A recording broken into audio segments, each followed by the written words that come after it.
student. Morning, sir. How are you this morning?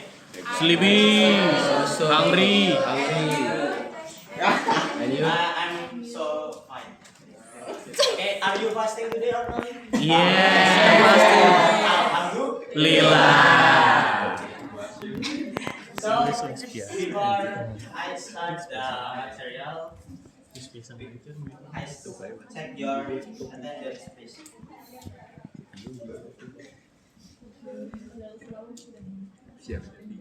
Arya Komara, present. Iva Amin, present. Muhammad Ray Kabila, present. Mahira, present. Wow, you anjing. Suma Ayu, Maulana Akbardin,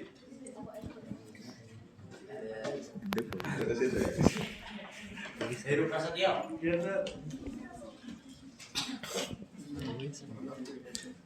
Okay, so what is the agenda today is narrative text. What do you know about the narrative text? Do you know? It is a fictive text. Yes, good. And then, what is the different narrative text and recount text?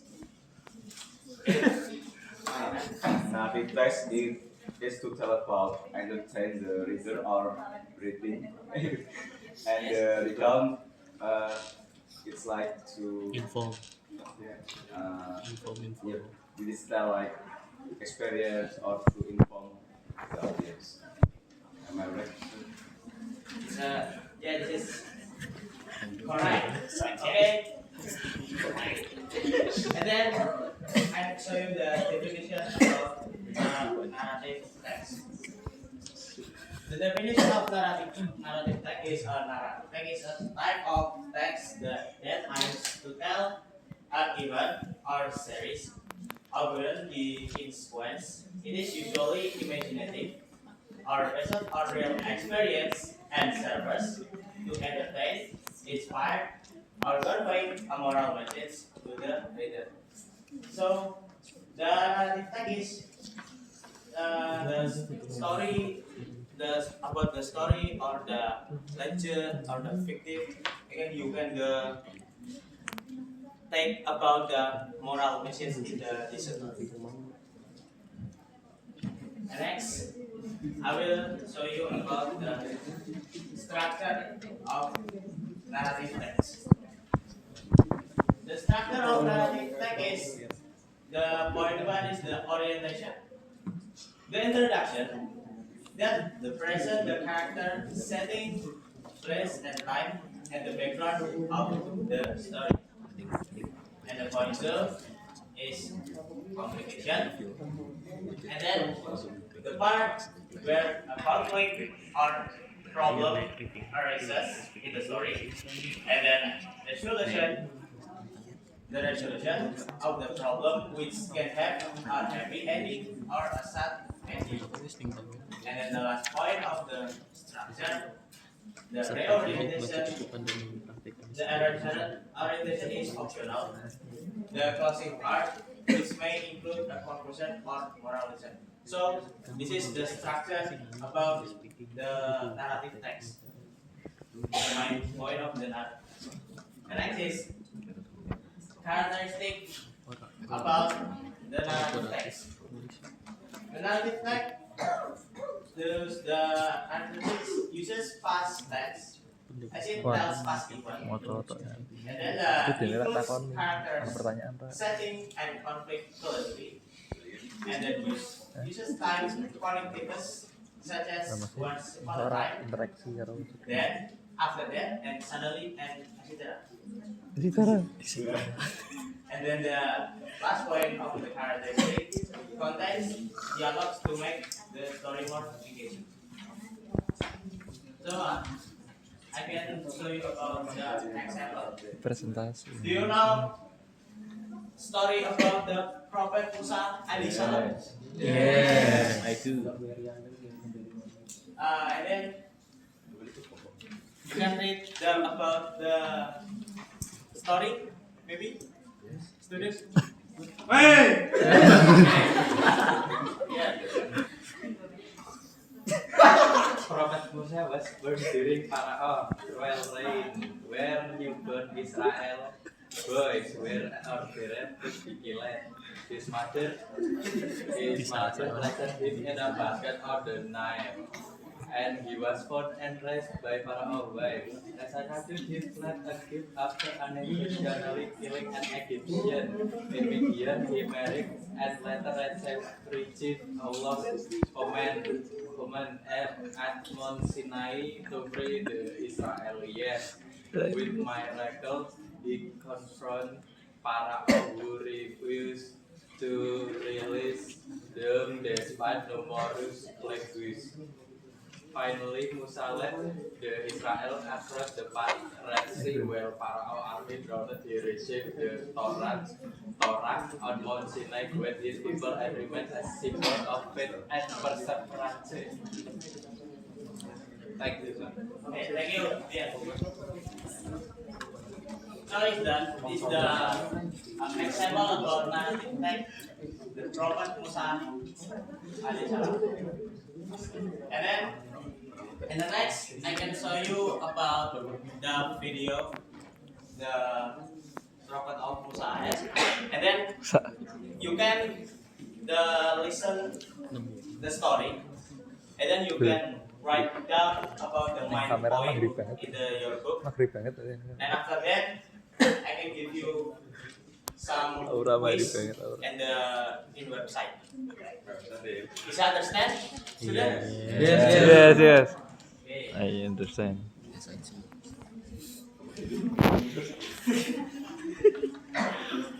Dia kelima kan? Anjir. Okay, student, please listen carefully to Listen. the story. Listen carefully. Divine, Allah inspired his mother to place a newborn into the ground. So with the trust in Allah, Wasting time ini tuh. Wasting time ini. one of the time young boys were ordered to be slaughtered alive. His mother had feared that he too Pak, nutupi Pak. surely never Pak, survive.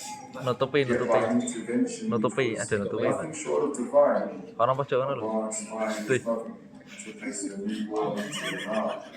So with her trust in Allah, she graciously complied, casting him into the river, as his sister followed alongside.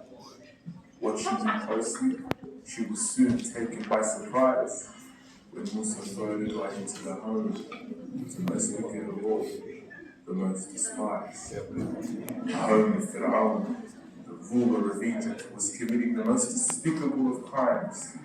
It seemed like certain death, yet in fact it was a miracle in disguise. For Musa is lovingly picked up by Fir'aun's wife, and soon becomes the apple of her eyes. As such, he finds himself safe and secure within the home of the worst of mankind. Musa lived on to become a nobleman in Egypt, known to be upright, a man of justice, wisdom, and of course, incredible might. Yet all was to change one day when he finds himself in the middle of a fight between an Egyptian man and one of his own, an Israelite. Attempting to reconcile the two, he delivers a mistaken strike, which unfortunately causes the Egyptian to die. It was an accident, of course, yet it tore him up inside. Oh Lord, I have wronged myself, so forgive me, he cried. But by the following day, word had spread that Musa had killed the man, and he would soon be tried. The man came to him running. They're going to put you to death, you must escape, he sincerely advised. So Musa fled the land of Egypt in search of a safe place to hide, and for 8 nights he traveled until he finally arrived at the waterwells of Madian. But by now he was extremely tired. In a state of fatigue, he sought rest under a tree until he noticed 2 women who were desperately in need. He quickly offered his help and assisted to water their sheep before he sat back down in the shade, praying, "O Lord, I'm in need of whatever food you bestow upon me." At this point, the woman returned and advised him to meet with their father. He asked Musa if he was willing to work on his farm and look after his pasture. In return, he would wed one of his daughters for him to have as a partner. Musa accepted the offer and worked for 10 years thereafter. But upon completing the term, he decided it was time to make his departure. Heading for home, he travelled with his family long into the night. But as he nears Mount Tur, he notices the fire being bright. Approaching it cautiously, he draws nearer to the light until he hears a call, which will forever change the course of his life. "O Musa, I am on board. There is no Lord but I." The sound left Musa shaking, trembling in awe. He had just received revelation from Allah, the one true Lord, like Ibrahim, Ishaq, Yaqub, and all the messengers before. It is then Allah commands him to cast his staff to the floor. Suddenly turns into a frightening serpent, only then to be destroyed. A shining light then emerges from his hand. Another sign once more. Miraculous signs to assist him upon the mission he was to be called. "Go to Fir'aun, for indeed he has transgressed. Call him to worship God alone, without making partners instead, and command him to free the children of Israel." Berlebihan pantofel bekas perangan. "O Lord, Berlebihan pantofel ease my bekas task, perangan. widen Bekas my perangan chest, pantofel. and make firm my speech, Musa humbly requests, Singkono dari kono. and allow my brother Harun to accompany me. Oh iya. Allah accepts. And thus they go forth, Sing iki sing beginning to siji make their ne way. lali aku. I am with you both, Allah states, so don't be afraid. Biasa sih pas They then go on to meet with atau Fir'aun, who titlo swiftly Yeah, responds in iso dismay. cukup "Can I not raise you in my home and give you a place to stay? And weren't you the one who killed the man and then ran away? And yet here you are. Is this what you have to say? Pantofel itu. Who is this so-called Lord of yours? Itu Anyway, itu. Lord of the East, West, and all in between. Itu. If only you'd understand. I know no Lord but I. Why not bring some proof if you can?" So Bekas Musa's perangan. staff turns into a serpent, and a bright light shines from his hand. "You are nothing but a madman who wishes to drive us out of our land. This is nothing but magic, and I will surely destroy your plan." mengikuti pergerakan And so, guru. a showdown is called, and the best of the magicians is summoned to attend. Fir'aun promises a reward if they win, assuring they become close friendly. So they cast their sticks, which begin to wriggle and bend. But before the staff of Musa, they had no chance to contend. It turned into a gigantic serpent, and that was the end. The magicians fall into prostration. Saya emang diterima Humbly di sana pleading orang for orang favor. "We believe in the Lord of Harun and Musa." They begin to appeal. Fir'aun reacts in anger, responding in conceit, "This man is nothing more than your chief. I will crucify you all and cut off your hands and feet. And you shall surely know there is no Lord more powerful than me."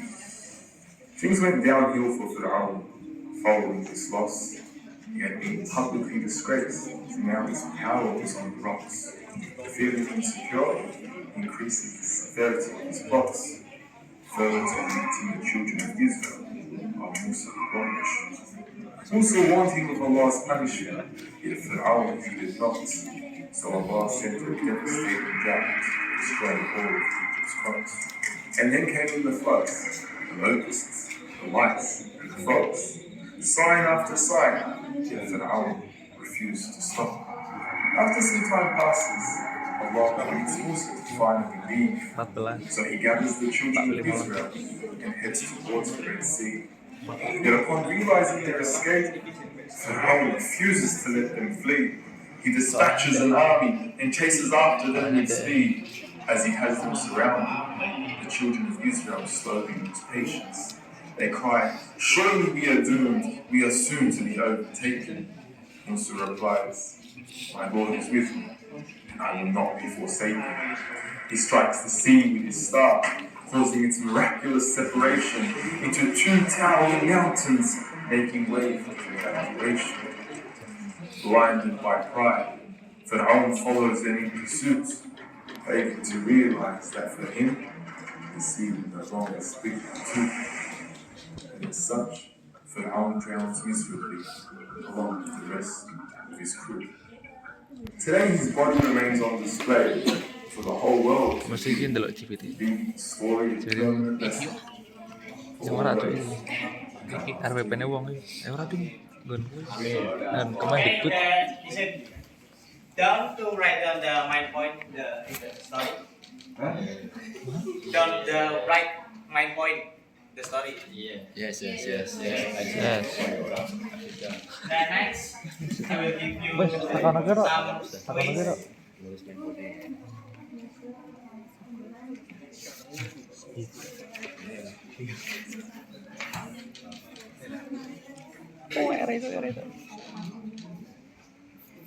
So before I will start the quiz, I give you 2 minutes to do the answer the quiz. I will the WhatsApp group. WhatsApp-nya Pak. Mikro wae. Hei. Astagfirullah. Sing ngene murid tuh. Dan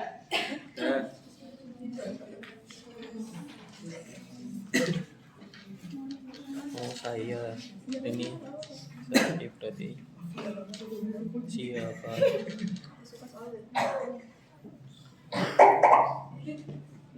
Apa itu?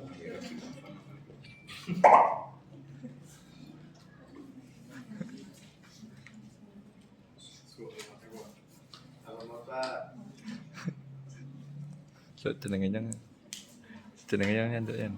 Apa? Iya nya. Enggak.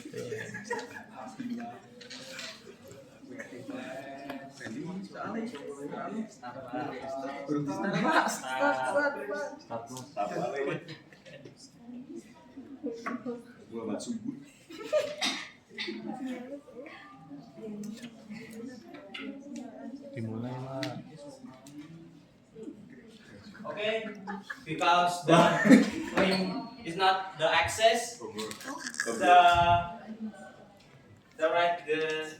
point that it is the do the homework, and then you can make a video, and then you can search about the short story, and then you will Koreson. take the video, and then you upload in the YouTube, then you can submit Iya, Rais. the classroom. Deadline-nya kapan, Pak? The deadline is the 1 week later. Okay. Any question for the material today? Sing gitu kritik sing. So now, Mas kecil.